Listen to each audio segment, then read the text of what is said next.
Salut tout le monde, on se retrouve aujourd'hui pour faire une vidéo sur l'univers DC Absolute qui a déjà démarré aux États-Unis depuis le mois d'octobre et qui va démarrer au mois de mai en France.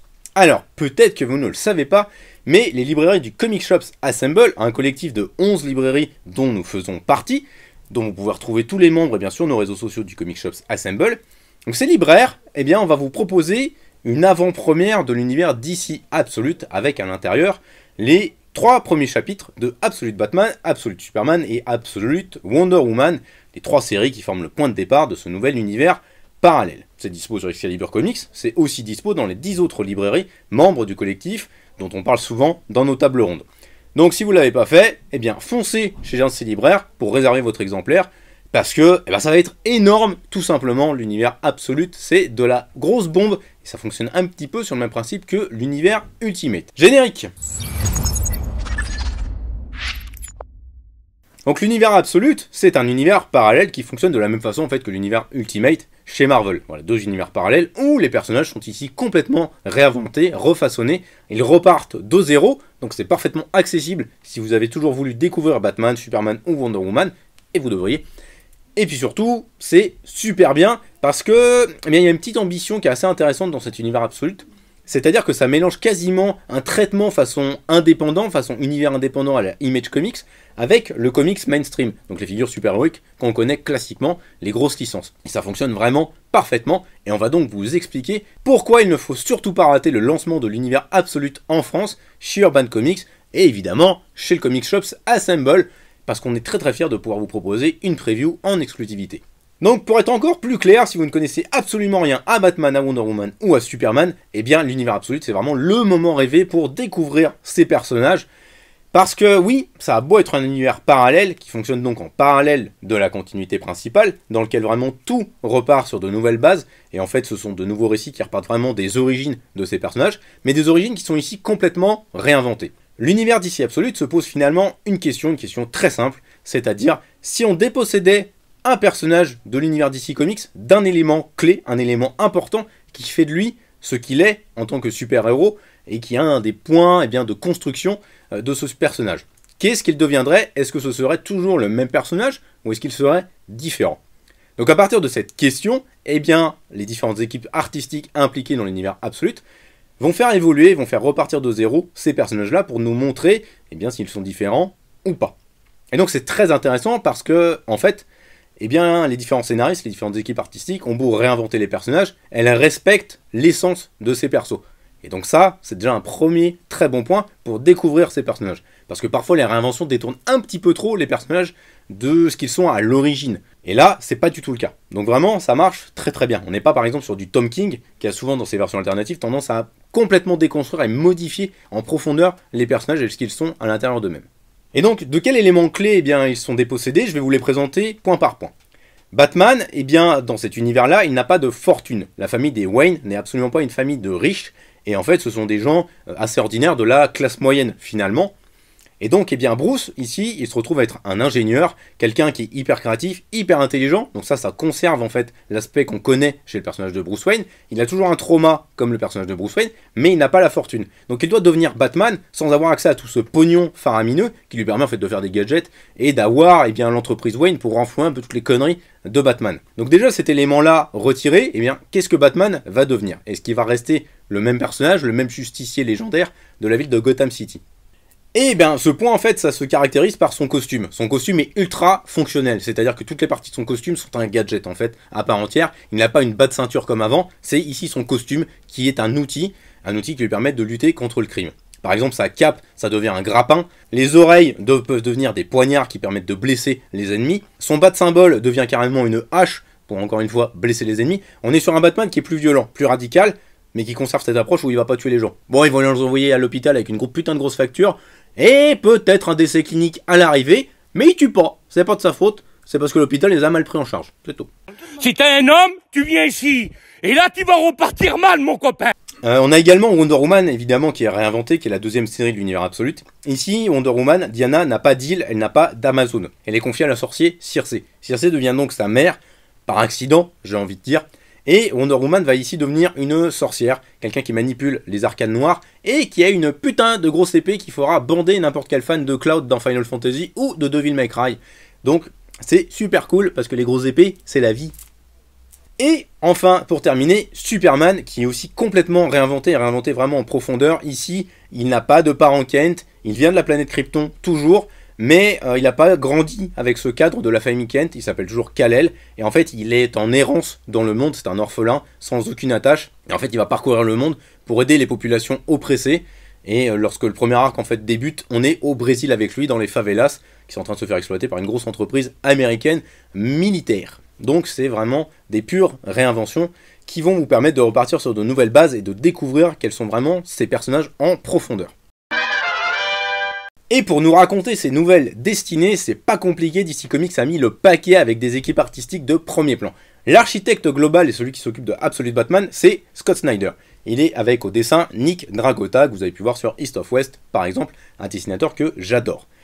Sur Wonder Woman, on a Kelly Thompson, une de mes scénaristes préférés à l'heure actuelle, et Hayden Sherman, dessinateur que vous connaissez peut-être pas, mais qui a un don pour faire des compositions qui claquent sa race. Dans Absolute Superman, c'est Jason Aaron et Rafa Sandoval qui vont s'occuper de la nouvelle destinée de l'homme d'acier. A noter d'ailleurs qu'à la base, ce n'était pas Rafa Sandoval qui devait dessiner la série, c'est Raphaël Albuquerque. Mais Rafa Sandoval s'occupe, en fait, va reprendre tous les designs que Raphaël Albuquerque avait construits, parce que l'univers Absolute est en fait en construction depuis plusieurs années. Et donc Raphaël Albuquerque, eh bien, il y a eu quelques problèmes personnels qui l'ont empêché de venir sur la série et de faire aboutir et concrétiser le projet. Mais Rafa Sandoval fait un travail absolument monstrueux au niveau des dessins, croyez-moi. Alors je sais, Scott Snyder, ça peut un petit peu vous faire flipper parce que c'est un scénariste capable du meilleur comme du pire. Rassurez-vous, ici, il est à son meilleur et je vais vous expliquer pourquoi. C'est pas compliqué, les premiers numéros de chacune de ces séries, c'est ce qui s'est fait de mieux en matière de comics avec l'univers Ultimate en 2024. Les narrations sont ultra maîtrisées, les propositions sont intéressantes, c'est audacieux, au niveau des dessins, ça défonce sa race. Voilà, j'aime bien.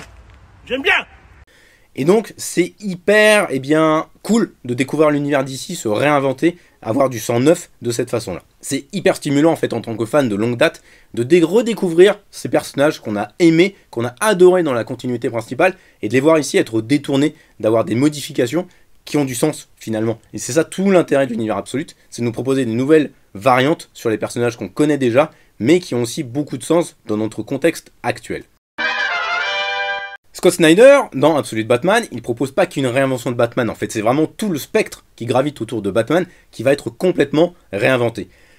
Il part déjà d'un postulat un peu similaire à ce qu'il avait fait dans son run sur Batman, notamment dans la cour des hiboux, c'est-à-dire que la ville de Gotham City est une entité à part entière, quasiment un personnage en fait de l'histoire, qui va servir de moteur vraiment à tout ce qui est en train d'être façonné par Scott Snyder et Nick Dragotta. Vraiment les deux artistes fonctionnent en symbiose parfaite à chaque moment de l'histoire, ça se sent clairement, il y a une vraie synergie artistique derrière, et on sent en fait que tout a été travaillé, anticipé sur la durée, pour nous délivrer ce qui se fait de mieux en termes de comics, en termes de création de comics pur et dur. Alfred, par exemple, est aussi une grosse réinvention de cet univers-là. Oubliez complètement le majordome, je vous l'ai dit, Bruce Wayne n'a plus de fortune, il n'a pas de raison d'avoir un majordome. Avec Alfred, on retourne complètement aux origines du personnage, c'est-à-dire que c'est un agent secret, quelqu'un d'infiltré, qui fait ici des missions pour une organisation secrète, il doit en fait arriver à Gotham City pour démanteler un gang, et en fait, il va croiser la route de Batman puisqu'ils ont le même objectif, démanteler ce gang, dirigé par Black Mask. Et le problème, c'est que leurs méthodes diffèrent totalement. Alfred étant un agent secret, il est habitué aux assassinats et donc il n'hésite absolument pas à tuer. Et forcément, Batman va se mettre en travers de sa route. Et en fait, l'histoire est racontée par le personnage d'Alfred qui est en train de voir la légende de Batman se mettre en place petit à petit au sein de la ville. C'est quasiment un annéen qui est en train de nous refaire Scott Snyder, mais dans l'univers Absolute. Et franchement, c'est passionnant à suivre, vraiment, foncez dessus. Et je vous l'ai dit, au niveau des dessins, Nick Dragotta, il est vraiment en feu déjà, le design qu'il a fait pour le costume de Batman. Batman, il est tanké encore plus que Jack Reacher, c'est-à-dire que c'est une masse de muscles. Même Bane à côté, c'est un petit bébé. Il est vraiment ultra balèze. C'est même complètement abusé en fait, parce que quand tout le monde a vu la couverture, tout le monde s'est foutu de sa gueule. Mais ça illustre parfaitement ce qu'est en train de faire Scott Snyder dans l'univers Absolute avec son Absolute Batman. C'est-à-dire que c'est tout plus que la vie, en fait, c'est ultra grandiloquent, c'est ultra bigger than life à tous les niveaux, mais ça fait sens, en fait, avec ce qu'est en train de raconter Scott Snyder, et il le fait même dire à un personnage à un moment donné, c'est que peut-être qu'en faire trop, eh bien c'est pertinent à notre époque, et c'est quelque chose de positif.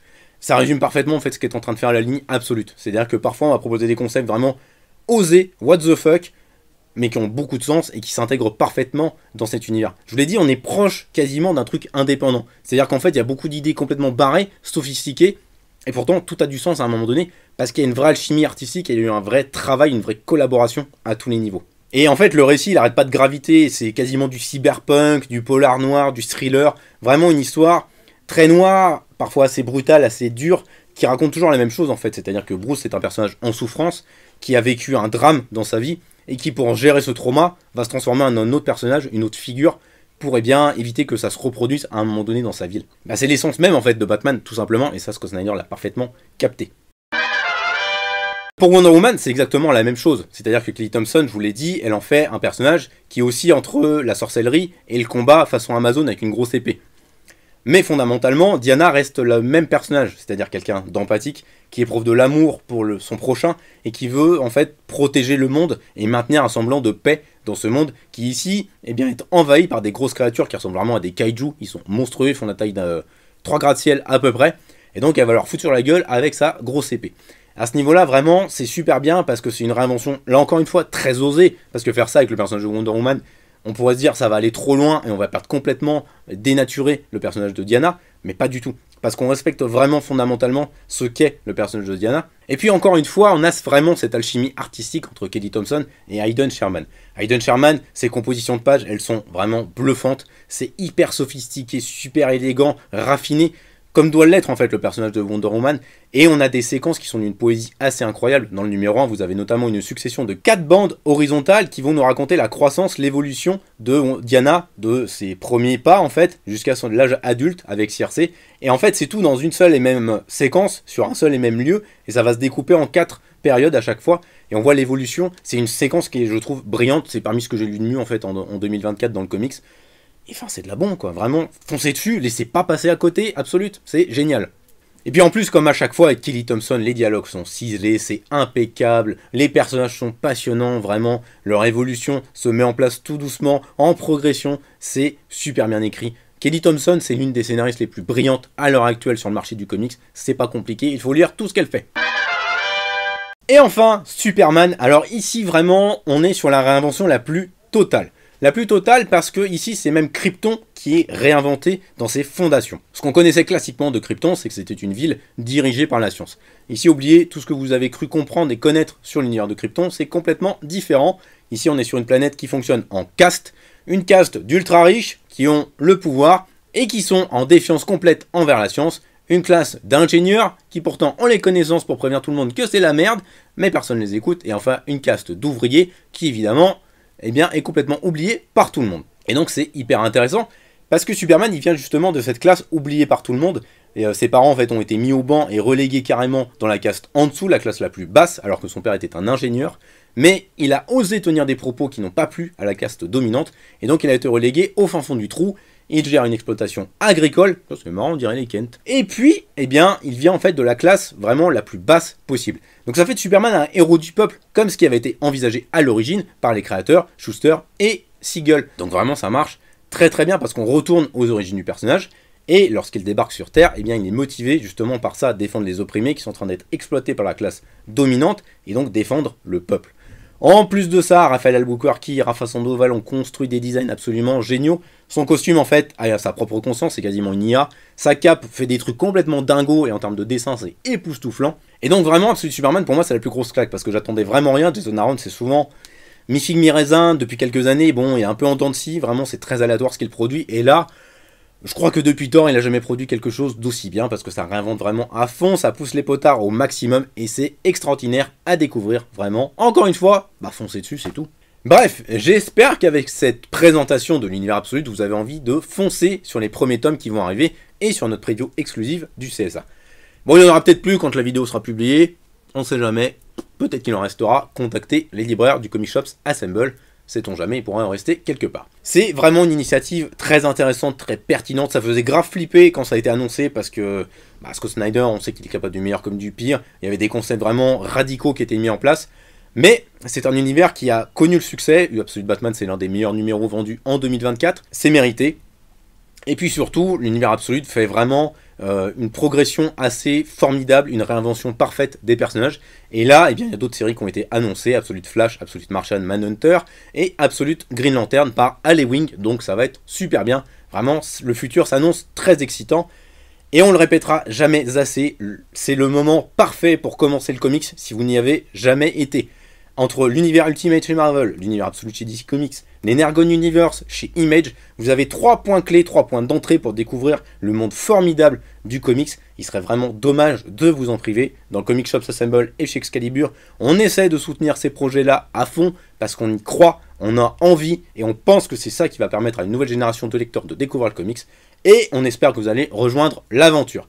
On se dit évidemment à très vite, à bientôt.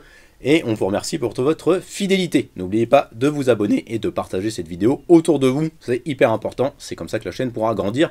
N'oubliez pas, à 5000 abonnés, le patron mettra une perruque. Faut pas louper ça. Ciao!